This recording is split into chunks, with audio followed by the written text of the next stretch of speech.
Olá pessoal, mais um episódio aqui do Odcast para trazer para vocês ideias práticas que podem ser colocadas aí no dia a dia. E hoje, na verdade, eu estou bem ansioso também por esse episódio, porque eu estou com um convidado aqui que é o Fábio Mena, já vai se apresentar.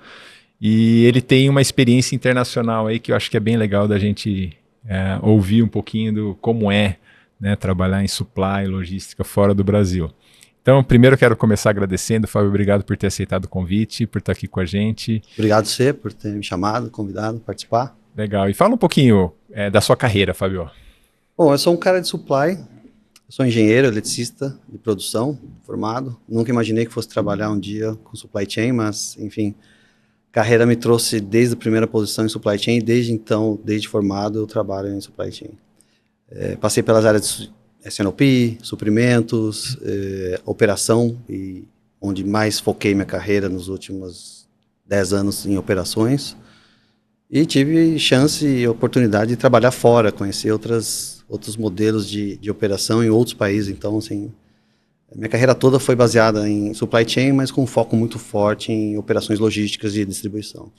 E eu conheci o Fábio numa indústria de alimentos, né? Ele também é de Jundiaí. Sim. Coincidentemente, como a Hantec e eu, né? Mas a gente se conheceu numa indústria de alimentos em São Paulo, que a gente tinha implementado hoje, você chegou e depois, né, você foi para uma outra indústria que também é cliente nosso, que é a atual, que é a Ingridion, né? Então, sim, Fábio, sim. Fala um pouquinho a Ingridion, para quem não conhece. O que é a Ingridion? Bom, a Ingridion, ela é uma indústria de ingredientes, nós fabricamos ingredientes para a indústria alimentícia. Nosso foco de atuação e grande parte dos nossos ingredientes vão para a indústria de bebidas, de alimentos.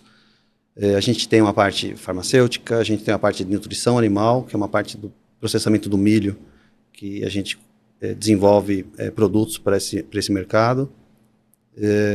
E outras indústrias, a papeleira, por exemplo, usa muito o nosso produto para a produção do papel. Então, a gente, dentro da cadeia, a gente está presente em basicamente tudo que você provavelmente tem dentro de casa, ou você tem acesso no supermercado, enfim, no dia a dia do brasileiro. É curioso, né? Ingrid, quando eu conheci também, não tinha ideia que tinha, né, tanta coisa, usava o tipo de matéria-prima que vocês produzem, né? Até roupas, né? O pessoal falou que... Na verdade, a gente está presente na indústria como um todo, o foco, como disse, é alimentos, mas existe aplicação para o nosso amido, ou para os nossos ingredientes, vamos chamar assim, para diversas indústrias que a gente sequer fazia ideia, né? Então, você vai até na indústria petrolífera, você imagina que tem um produto que a gente desenvolve que pode ser utilizado na parte de perfuração. Então, assim, a gama é muito grande de produtos, e todos eles, a maioria do nosso, a gente tem uma indústria que ela produz produtos à base do açúcar, ou de algum derivado do milho que tem o açúcar, para a gente poder fazer os produtos que a gente atende à indústria farmacêutica. O restante todo é a base do milho, e uma pequena fração de algumas outras proteínas vegetais, e um pequeno negócio que a gente tem na parte de adoçantes, que é a estévia. A gente processa em outros países, né, não aqui mais no Brasil, mas que a gente atende essa indústria também de sweeteners, né? Então, assim, é uma gama muito grande e, obviamente, por ser muito grande e complexa. E aí, Fábio, o que é legal dessa nossa conversa, né? Eu vou voltar um pouquinho. Quando eu comecei a Hantec, né, há 25 anos, a gente está completando 25 esse ano. O meu pai, Manuel, sempre trabalhou em supply também, era diretor de multinacional e tal, diretor de supply, e aí ele me apresentou alguns amigos, né, dentre eles o Márcio Dias. E o Márcio, um grande amigo, um abraço se estiver assistindo, Márcio, mas o Márcio foi a primeira reunião que eu fiz, né, foi com o Márcio, para apresentar para ele algumas ideias do Ode, que a gente estava começando a desenhar e tal, e aí me chamou muito a atenção o dia a dia ali, né, a forma como o Márcio me recebeu. Eu me lembro até hoje da reunião, ele pegou um caderno, colocou lá os nossos cartões, anotou e tal. E eu vi que era meio que uma prática, né? Os caras, eles, né, aqueles diretores que eram, né, uns ídolos ali para mim, eles faziam tudo mais ou menos igual, era o mesmo perfil, né? E aí, quando a gente olha para sua posição global, né, e aí me chama muito a atenção o seu LinkedIn ali, Centro de Excelência Logístico, né, uma posição de logística global de uma companhia como a Ingridion. Eu acho que assim, fica aquela coisa, né? como são, como vivem, né? O que fazem. é, o que fazem, né? Um cara num nível desse, né? Então, a gente queria, acho que todos nós aqui, ouvir um pouquinho da sua rotina. Como que é a rotina de um global? Bom, eu acho que antes de falar do global, tem que falar o seguinte: a carreira foi construída em cima de experiências em empresas de diversos setores, né? E isso, obviamente, contribuiu demais para a formação. Então, tudo que conseguimos fazer nos últimos anos, tudo que a gente conseguiu entregar, o nível de serviço, todo o desenho operacional que a gente tem hoje, todas as práticas que a gente implementa, ferramentas que a gente busca no mercado, enfim, tudo aquilo que a gente fez nos últimos anos construíram, vamos chamar assim, uma experiência que ela é atrativa para um centro de excelência. O centro de excelência, ele, na sua essência, ele quer pegar uma pessoa ou um time com uma experiência grande, dentro ou não do setor que você está, mas que ela possa garantir que você está implementando as melhores práticas onde você estiver atuando. Aí, independentemente do país, independentemente do tipo de negócio ou da área que você está se referindo.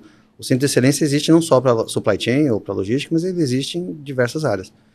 Então, a construção dessa experiência nesses últimos anos que a gente adquiriu foi, vamos dizer assim, o viabilizador para a gente assumir uma vaga de Centro de Excelência, que é o que se espera dessa área, que ela possa identificar oportunidades, melhores práticas em locais diferentes, facilite a troca entre elas, para que você possa implementá-las de uma forma mais padrão, obviamente respeitando o máximo que você pode a especificidade de cada local que você está e tentando o máximo possível padronizar as melhores práticas e aportar a tua experiência para identificar as oportunidades que ali talvez o time local, as pessoas que estão envolvidas no dia a dia não estão enxergando. E você chegou para compor esse centro ou para construir? Já existia quando você chegou ou foi um desafio que a companhia trouxe para você? É um desafio novo, apesar de que os desafios que existem não são novos, vamos chamar assim. A estrutura da companhia se desenhou nesse sentido porque ela identificou que estamos fazendo bem em determinadas áreas, em determinados locais do mundo, por ser uma empresa global, mas não necessariamente estamos fazendo o melhor que a gente pode ou trocando experiência. Às vezes o problema que está acontecendo aqui no Brasil é algo que a Colômbia já viveu ou que a Alemanha já passou e a gente tenta procurar soluções num alcance muito menor quando você tem uma pessoa que pode fazer essa ponte e dizer, olha, sabemos como resolver porque passamos por isso em outro país. Então, a companhia entendeu que a gente precisava construir essa ponte. A gente tem muita oportunidade, as regiões precisam se falar mais, com maior frequência e com foco em alguns assuntos que não se dá no dia a dia, porque a rotina acaba tirando as pessoas desse foco. Ou o problema está muito latente a ponto de te impedir de tentar procurar fora, quiçá uma outra região que fala uma outra língua e que você não tem contato. Então, hoje no seu dia a dia não tem uma atividade operacional, né? Você fica na parte mais estratégica para entender oportunidades, Você está muito próximo do operacional, porque né, isso é uma coisa que eu me lembro, a primeira vez que fui numa companhia, era uma farmacêutica, que ela tinha uma área de logística, um gerente de logística para operação, um gerente de logística para projetos. Né? É um passo antes até disso que você está dizendo, né? E aí foi muito legal, para mim foi uma surpresa, porque nunca tinha visto duas áreas trabalhando juntas, né? É nesse caminho que vocês seguem? Tem um operacional ou também vocês acabam fazendo alguma operação? Bom, eu posso falar um pouco sobre a maturidade que a gente está agora. Obviamente, você vai conversar com outras pessoas que já passaram por isso há anos atrás, então a maturidade é maior. Mas o que acontece é o seguinte, você acaba não sendo muito dono de nada, ou seja, a operação mesmo que está acontecendo, você não tem uma responsabilidade direta sobre ela, mas você tem uma influência muito forte sobre ela. Então, dependendo da oportunidade que você identifica, nem sempre o próprio time local ou a estrutura que tem, ela consegue dar conta da velocidade que precisa impor para você capturar essa oportunidade. Então você acaba se envolvendo um pouco na operação também. Não seria o core, mas uma vez que você tem a mesma ansiedade de entregar o resultado e ver aquela oportunidade de colocar a mão, você entra no operacional porque você tem experiência para fazer isso e você acaba compondo o time que está recebendo esse aporte para entregar junto. Então, acho que se você procurar na teoria, não entraria tanto, ou não deveria, mas o fato é que cada companhia está num nível de maturidade ou numa quantidade de oportunidades diferente que faz ou não, demanda ou não que o time de COE entre para, eventualmente, até liderar a mudança, né? Porque você influencia, não necessariamente você engaja todos da mesma forma que você faria por si próprio, o seu time. Pessoas que estão respondendo na estrutura para você e que estão com a sua agenda, né? Então, pensa que eu posso ter uma reunião amanhã com a China sobre uma malha logística que estão implementando, mas quando eu desligo o telefone, está acontecendo algum problema na entrega. O time de lá já desvia a atenção e aquilo que a gente combinou pode ser atrasado. E o time de COI tem as entregas para fazer. Nós temos nossas metas, então a gente precisa que o negócio ande. Então, se for preciso, o time vai entrar, não só com o conhecimento enfim, com as definições que a gente toma como global, mas também vai entrar com mão de obra. Então, a gente vai entrar para operar. Para projetos. Para projetos e para ir para o Excel, fazer conta, e enfim. Aí tem uma parte toda misturada, vamos chamar assim, mas idealmente a gente não entra na operação, até porque a gente precisa, por ser global, você precisa imaginar a quantidade de oportunidades que você encontra, e se você não se priorizar, você acaba se perdendo. E como que é isso? É a prioridade, né? Como é que... Eu imagino que é uma loucura, né? Você tem ali tantos países, Sim, né? Uma sim, companhia tão grande, sim. com tantas, né, necessidades. Como é que é para você respirar e dormir à noite? Eu diria para você o seguinte, tem a prioridade do headquarter, que é onde a gente trabalha e é onde teu chefe está e está te cobrando resultados. Por outro lado, quando você identifica às vezes uma oportunidade e você vai para uma outra região, a realidade daquela região, você não consegue priorizar com ele. Então, por exemplo, você vai conversar com um GM de um país, que é o dono do P&L, e o resultado daquele país está diferente do resultado de outro. Para ele não é prioridade aquilo que você vai fazer. Então, aí você precisa dele. Você precisa do buy-in dele para que ele possa, inclusive, patrocinar algumas mudanças. E se não está na agenda dele de prioridade, você acaba perdendo prioridade. Então, é muito difícil, e aí eu acho que a parte mais desafiadora de uma posição global é você conseguir fazer entender que aquilo que você botou como prioridade global é a prioridade local. Ele também, né? Ele precisa, porque ele tem que entender que o benefício vai ser dele e que ele vai receber aporte, digamos, intelectual e eventualmente recursos, de né? recursos e processos que vão fazer da vida dele uma vida melhor, mas às vezes ele está impedido de fazer por CAPEX que ele não tem disponível, dependendo da mudança, se passa por CAPEX, se for só com OPEX, talvez ele consiga absorver. Então essa discussão, ela acaba sendo uma discussão interessante, porque o global quer uma coisa e às vezes o local quer outra. E aí você é o global que não está lá presente, vivendo o que está vivendo. Então você chega lá e o cara fala, poxa, mas você não está aqui no dia a dia para entender que eu não consigo te atender dessa forma. Então é um exercício não só de identificação de oportunidades e aplicação do seu conhecimento, de obtenção de metas, mas é um exercício de influência diário.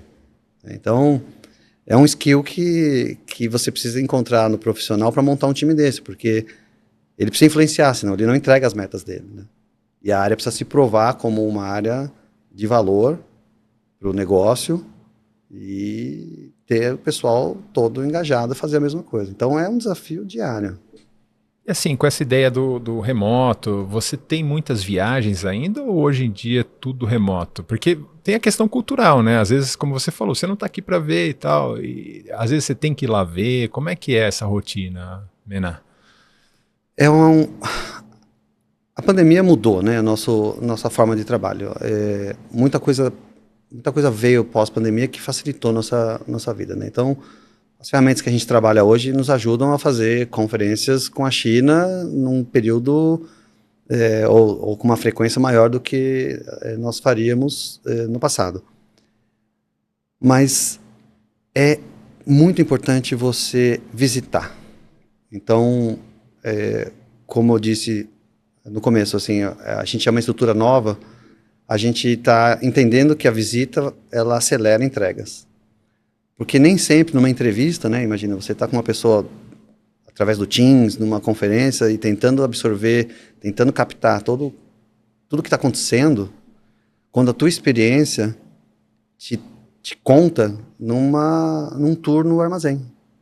Você dá uma volta no armazém, você não precisa que ninguém te fale.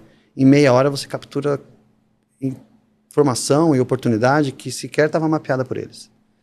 Então a gente está nessa discussão, né, de como implementar um plano de trabalho em que a gente sai um pouco de trás do computador, usando as ferramentas que estão facilitando a vida, mas indo para a vida real e identificando as oportunidades. Então a resposta para você, assim, não temos um plano definido ainda, mas a gente já começou a sentir falta de ter as pessoas rodando com a experiência necessária e a experiência certa para ir lá e ser os nossos olhos e trazer de volta a informação e a gente montar um plano de trabalho mais assim, mais objetivo, com entregas e valores para o negócio melhores. E aí você tem uma experiência também internacional de vivência em outros países, né? Sim. E a cultura? Porque assim, a gente estava falando um pouquinho antes, existe uma diferença, né, do brasileiro, de cada país acho que tem a sua particularidade, né? Uhum. E hoje você está numa posição global, então eu imagino que para você influenciar um determinado país, você vai num determinado caminho. Para você influenciar, aí você desligou o telefone, você vai ligar para o outro lado do mundo, cara, como é que é isso? Já muda a língua e muda a cultura. Muda a língua, não é inglês para tudo? Mas, por exemplo, na América Latina, a gente se comunica no bom portunhol. Não tem jeito. Assim, é estranho, né? Você falar com uma pessoa que os dois estão se esforçando em falar uma língua que não é a própria, né? Então, na América Latina, a gente acaba falando o portunhol e o resto do mundo a gente vai para o inglês. Não tem jeito. Tem uma terceira língua ou não? São as duas? Não, eu acho que entre algumas posições que a gente tem na companhia, nossa companhia tem uma operação muito forte na Ásia e Europa, eu diria que lá bem forte o alemão, assim, a gente tem uma operação bem grande na Alemanha, então acaba que, eu diria pra você, seria uma terceira língua que a parte principalmente de supply chain fala, né? A gente tem muita operação lá, muita gente, muito profissional local. Mas inglês. Inglês é a língua da companhia, nós somos uma empresa americana, a Ingridion é a empresa americana, então nada mais justo de que seja a língua oficial, né? Mas culturalmente essas experiências internacionais mostram pra gente, assim, de novo, a gente sempre fala dessa coisa de que os problemas são iguais, né? Para mim, o brasileiro, talvez eu não fale sobre o latino, mas eu fale mais sobre o brasileiro, que é onde eu tenho mais condições de falar. Eu acho que a gente tem uma pegada diferente. Assim, o americano é um trabalhador muito árduo, o europeu idem, mas eles têm uma característica, e que eu não acho um defeito, de que começa às 8 acaba às 5, e vamos fazer o que a gente precisa fazer dentro desse horário, porque eu tenho uma vida pós. A gente fala muito sobre work-life balance, lá eles praticam de uma forma mais cultural, né? Não precisamos criar um programa para isso, porque eles já fazem. O brasileiro, ao mesmo tempo, é um povo criativo, é um trabalhador também bastante árduo, então eu vejo que a gente entrega, a gente dá aquela milha extra que eles gostam de usar o termo, né? Então a gente dá aquela milha extra e a gente não se importa em fazer um pouco diferente. Então não é à toa que a gente vê muita gente indo para fora, é um movimento bastante importante de brasileiros latinos indo para o mundo, porque a gente tem essa criatividade, a gente tem essa coisa de não fazer só exatamente o que pediu, né, o core ali, a gente consegue ter um pouco mais de flexibilidade, o que eu não vejo muito em alguns países. Então, por outro lado, tem um lado de pragmatismo no americano que eu gosto. onde ele fala para você não, e ele às vezes não explica o não, porque o não já é suficiente. Então eu gosto. A conversa fica mais pragmática e você acaba tentando encontrar outros caminhos para conseguir o sim. Então, para mim tá bom. Eu gosto dessa forma. Então, a experiência traz pra gente consegue mesclar. Então, chega aqui no Brasil, você percebe que você tem que dar um pouquinho mais de valor a algumas coisas que acontecem aqui que você não estava dando e vice-versa. Eu acho que tem esses avisos para você, olha, eu acho que você estava muito bitolado aqui, quem tem a chance, como eu tive, de ter essa experiência, te dá esses alertas, de entender que culturalmente você não pode exigir a mesma coisa de outra pessoa, mas ao mesmo tempo não é um defeito. Você tem que extrair a qualidade de cada um da melhor forma possível para aquilo que você precisa. Então, no dia a dia, se reflete no seguinte, dependendo do que eu preciso pedir, eu já sei que eu vou pedir para uma pessoa num país, dependendo do que eu vou fazer vai ser em outro país, dependendo do país eu sei que vai ser mais fácil, dependendo do país eu sei que vai ser um pouco mais difícil, e assim vai. Então tem isso, é pensado, né? Cada ação, peraí, por aqui eu vou por ali. Às vezes você vai aplicar o mesmo pacote, porque é um centro de excelência. Você tem lá um caminho ótimo, que você já definiu, o caminho é esse, mas na hora de implementar, então, existem diferenças. Vocês pensam nisso? Peraí, isso aqui, vamos abordar de um outro jeito. Precisa. Na verdade, por mais que você não pense, você vai viver isso. Quando você vai fazer uma reunião, um kick-off de um projeto, você já percebe nele. Então, é diferente. Você, querendo ou não, você vai viver e você vai aprender com a experiência como é que você faz para fazer suas coisas andarem, os projetos serem entregues em diferentes países. Então, não tem muito como pensar, essa coisa vem naturalmente. E existe algum projeto global? Vocês já fizeram alguma coisa assim? Olha, a gente vai implementar um kickoff para todo mundo fazer junto. Vocês já tiveram alguma experiência parecida com isso? Não ainda. Um dos movimentos, né, que vamos pegar a parte de TI, eu acho que é a parte assim, mais fácil de ilustrar o que a gente fala quando a gente está discutindo um pouco de melhores práticas ou digamos assim, de padronização, né? Se você tem muita solução e elas são locais, você dá uma dor de cabeça maior para a área de TI. Porque quando uma solução, uma ferramenta não funciona, você vai abrir um ticket e o TI tem que ter conhecimento suficiente para resolver aquele ticket e consertar o teu problema para você continuar trabalhando. Hoje a gente se encontra num ponto em que a gente tem muita coisa local.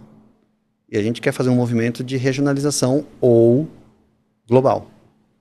Nós temos nosso vice-presidente, ele tem uma forma de nos pedir as coisas interessante. Ele fala no 70-20-10. Se possível, pense no 70-20-10, que é 70% padrão, e se queremos padrão global, 20% regional e 10% local. Então você pega, por exemplo, a TI, voltando para a TI, se você tem uma solução que você consegue escalar regionalmente, você já tira um pouco da carga de trabalho da área de TI para suporte. Sai dos 10 vai para o 20. Sai dos 10 vai para o 20. Tá. Se você consegue escalar isso para 70, que aí já é global, imagina os benefícios que tem para o negócio e para os usuários e para todo mundo.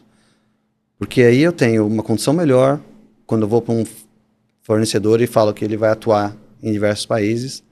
Eu tenho uma transferência de conhecimento mais fácil para que a gente internalize e consiga dar suporte para os usuários durante a execução da atividade, quando já tiver o projeto rodando. Então, assim, tem muito benefício nisso, mas nem sempre é possível. E aí a gente precisa identificar. Então, quando você fala um projeto global, sim, a gente tem ambição, a gente quer, mas nem sempre é possível. E aí está associada à maturidade da tua empresa, né? Se a sua empresa já há muito tempo pensa globalmente, tem posições que tem na sua rotina pensar globalmente, esse caminho já foi percorrido por elas. Se você está ainda no começo do caminho, juntos vocês estão percebendo que você precisa ter cada vez mais padrão naquilo que é possível ter padrão para a gente poder harmonizar um pouco todo o processo e ter menos dor de cabeça. Então, aí vai muito da maturidade, do nível de maturidade que você tem dentro da empresa, né? E aí, Fábio, eu ouvi muito isso, né? No Brasil a gente é diferente, é particular, aqui a gente precisa da solução local, a gente ouve muito isso. Agora, Em todo lugar é assim? Ou realmente existem algumas regiões onde essa necessidade ou essa cultura, não sei exatamente o que, mas né, talvez no nosso caso a gente esteja mais olhando isso para questões, né, de impostos, de alíquotas, né, esse tipo de particularidade, principalmente contábil, né, que é realmente diferenciada, né? Ou não é, Maurício, é assim também nos outros países? Como é que é isso? Acho que depende do país que você está se referindo. Por exemplo, algumas tecnologias têm origem em alguns países que não são o Brasil. E esses caras lá atrás estavam atendendo o mercado local. A demanda foi crescendo, eles entenderam rapidamente e aí você enxerga a solução sendo aplicada em outros países. Outras, elas nasceram por conta de um problema ou de uma característica local. A parte de impostos no Brasil, por exemplo, é uma das mais complexas e que demanda um time na parte de implementação que enderece todos os problemas, principalmente quando você fala de frete, de algumas coisas da parte de venda da companhia, da parte de impostos que você precisa calcular. Então, eu diria a você que, assim, sim, tem uma coisa local e que ela nunca vai ser escalável porque ela foi desenvolvida para atender aquela característica do país, e outras ela só foi local porque naquele momento a pessoa entendia que precisava só atender localmente. Ele talvez não tivesse ambição ou não estava no plano de negócio ele escalar.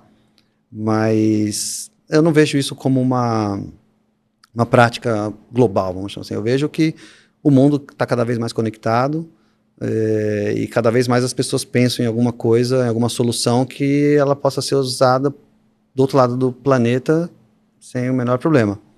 Então, eu acho que isso está ficando para trás. Tá. E aí a gente tem que só considerar num projeto global, que nem você falou um pouco se a gente tem. Se eu tivesse um projeto global, uma das partes importantes, um capítulo muito importante do projeto ia ser como adequar, seja lá qual for o processo ou ferramenta, as especificidades de cada país. A América Latina é bem complexa em termos de impostos para fazer, então para os caras é bem difícil atender, né? Então, mas eu não acho que a gente está pensando muito localmente, não. Tá. Outra coisa, você morou nos Estados Unidos 2 vezes, né? Liderou equipes lá. Acho que esse é um outro tema que gera curiosidade em todo mundo, inclusive em mim, né? Como é que é esse dia a dia, cara? Como é que é morar? Fala um pouquinho da sua experiência como supply Estados Unidos. É diferente? É igual? Como é que é? É diferente, óbvio. Assim, acho que a primeira parte que você precisa ter bem, digamos assim, um foco muito grande de ajeitar é a parte pessoal. Porque você chega num país diferente, cultura diferente, você é um latino, de bater o olho à distância, dependendo de onde você está, eles enxergam dessa forma. Eu não digo que há preconceito, mas também não há um tratamento 100% igual, né? A operação em si, uma vez que você... E eu acho que isso está mais do lado dos Estados Unidos. Eu já me relacionei bastante profissionalmente com europeus, e alguns europeus têm um pouco mais de, digamos assim, de desconfiança. Até que você ganha a confiança dele, ele ainda vai soltando as coisas aos poucos. O americano não. O americano, ele já... Você está lá, você provou... E se você está lá é porque você tem os skills ou tem algum conhecimento específico que eles estão precisando.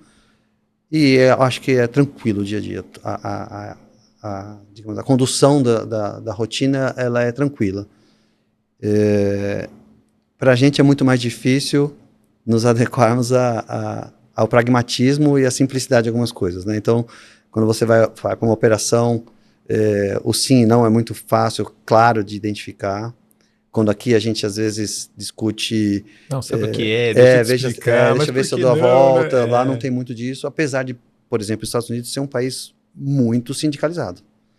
Então a gente fala que o sindicato no Brasil é algo que dificulta, dependendo da operação, muito a nossa vida. Por exemplo, eu operei o Porto de Santos por alguns anos. O cara que fechava os vagões do trem não podia, por exemplo, amarrar a carga. O sindicato não deixava porque não estava na descrição do cargo.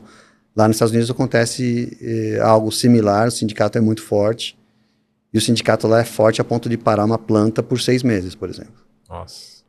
Então, quando você lidera uma operação como essa, a sua tomada de decisão, ela precisa levar em consideração essa parte cultural. Porque se você tratar um americano como você trata aqui um brasileiro, talvez você ofenda. Talvez você tenha um problema. Ou talvez você ganhe o cara de primeira e o cara entenda que você quer fazer o bem e não ir lá mandar ou ser um estrangeiro mandando. Então, assim, eu diria para você que, como eu disse lá atrás, na vida pessoal, o pragmatismo para mim é muito bom, porque você conhece a regra rápido. Conhecendo a regra rápido, você toma a decisão mais fácil. Ou seja, tá certo, tá errado, tá errado. Não tenho talvez, vamos tentar. E isso pra gente facilita. Mas é um processo de aprendizado interessante. Porque você sai daqui, imagina, quando você fala, vai para lá. Sua experiência é legal para ir para lá, para ajudar a gente lá. Você chega lá com uma postura de que vai salvar, assim, algo que não está indo muito bem. E, na verdade, tá. Mas você precisa usar uma certa cautela, porque senão, da mesma forma que eles compram a sua presença, eles também podem dificultar muito sua vida no dia a dia. Aí você quer voltar rápido. Aí você fala, nada como o Brasil e vamos voltar para casa e vamos comer pão de queijo. Legal. Bom, pessoal, vocês estão vendo que realmente a ideia hoje era trazer, né, matar a curiosidade, que eu tô adorando o papo, Fábio. E a gente gosta sempre de deixar uma dica prática, né, algo que possa ser implementado amanhã por quem está vendo a gente. E o que você traria, assim, de toda a sua experiência, que não é pouca, né? Uhum. O que você recomendaria aí para uma pessoa de logística, um profissional de logística que hoje em 2025? Olha, pensando aqui na minha rotina, na minha trajetória, eu diria para você duas coisas são importantes. Se manter atualizado. Eu acho que de uns anos para cá está ficando mais difícil. Tem muita coisa acontecendo, muito rápido, com maior frequência. Então eu acho importante. Porque o básico da logística, aquela coisa de fazer a operação, a gente sabe fazer. E aí a gente estava discutindo isso sobre, independente do negócio que você está inserido, o tipo de indústria que você está, se é B2B, B2C, a gente sabe fazer. Então, você precisa só aprender a fazer melhor. Tirar as ineficiências da sua operação, e isso você consegue através de ferramentas, de metodologias, enfim, coisas que as pessoas estão divulgando todo dia. Se manter atualizado. O segundo é ter um time que fale a mesma língua, que entenda e que queira a mesma coisa, e que você consiga extrair de cada membro dele, né? Ele não precisa ser homogêneo, aliás, eu não gosto de time homogêneo, mas que você consiga extrair desse time o melhor para aquilo que você precisa naquele momento. As empresas estão mudando a todo momento, é um organismo vivo e que toda hora você precisa de um tipo de profissional diferente. E eu acho que você tem que ter muita atenção e identificar no seu time quais são os pontos fortes dele que vão te ajudar nas suas entregas. A gente não vai fazer nada sozinho e quanto mais gente fazendo certo, toda essa trajetória, essa maturidade que a gente está falando de COE, de estar global, de conversar com as pessoas, se você tiver um time que entenda isso, esse caminho é muito mais suave. Inclusive para você fazer outras coisas que não só ser um COE por muito tempo, enfim, aquilo que você entender como carreira ou como necessidade da companhia de te colocar numa outra posição, porque entende que você pode ajudar em outra posição. Você não sai da cadeira se você não deixar alguém na sua, né? Então, se você tiver um time assim, que você consiga montar, identificar esses fatores neles, eu diria que essa é a dica de ouro para você poder ter chance de se desenvolver como profissional, como gestor, em diversas áreas, em qualquer tipo de indústria, ou qualquer empresa e negócio. Acho que são duas dicas, para mim, importantíssimas. Pessoal, então, vejam só, essas dicas vêm do Fábio, que trabalha com a supply global, né? Numa posição aí de centro de excelência. Então, veja a vivência, imagina a quantidade de pessoas e profissionais que ele não lida aí no dia a dia, né? Numa empresa incrível como a Ingridium. Então, espero que vocês tenham pegado a dica, gostado aí do nosso bate-papo. Se você gostou, deixa o like, comente, compartilhe, né? Se inscreve aí no nosso canal. E, de novo, Fábio, queria agradecer, foi super legal, passou super rápido aqui o nosso tempo. Eu estou de olho no relógio aqui, mas voou, né? Mas acho que foi um papo incrível, matou a curiosidade, pelo menos a minha, espero que de todos que estão assistindo a gente aí. Obrigado de novo. Obrigado a você pelo papo. À disposição quando quiser. Conversamos de novo. Bom. O que não falta é assunto. É isso aí. Valeu, gente. Obrigado.